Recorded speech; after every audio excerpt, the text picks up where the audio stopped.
Гадаадын иргэд Монголд орж ирэх тоо квотыг болиулна гэж байна. Энэ тал дээр таны Зарим нь бол мэдэхгүй энийг бас ажил төрөл ихтэй явж байна их чинь. та мэдэхгүй гэж хариулт өгч За байна. мэдгүй.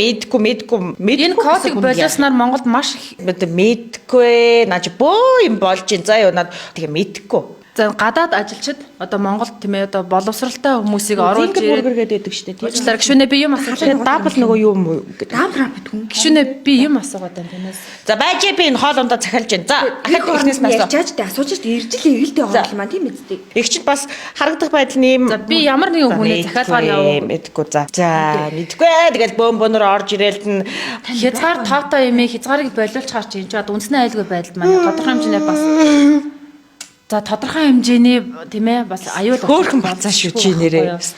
Хамын тогоо шиг дагж ийна тий. Чи яг өхөө хитэр хэлгсэн. за гişүнээ би асуултаа асууж байна. Телефон унаадах чи. Магадгүй гэсэн таны одоо харлага байна уу? Гидсэн дуурайд штэ. Сонсч ийн наад нэр чинь. Ингэдэг байхгүй юу? За, наад асуултаа тэр мэддэг, чаддаг, тэр ирэх бариад байгаа тэр хүмүүсээс очиж. Та улсын хурлын гишүүн тийм ээ. За мэдгүй наад. За яах вэ? Манай Монгол эмэгтэйчүүд тэгэл хүснийхэн зургаар очоод бавуулаад байж хэд хуучаанарт. Яг хинд ямар ашигтай юм бэ? За мэдгүй. штэ. Гүй наа чи ингээ сүмбэ хим минь сайнаа энэ төр мэддэг хийгээд наагур чи яваад байгаа штэ миний дөө.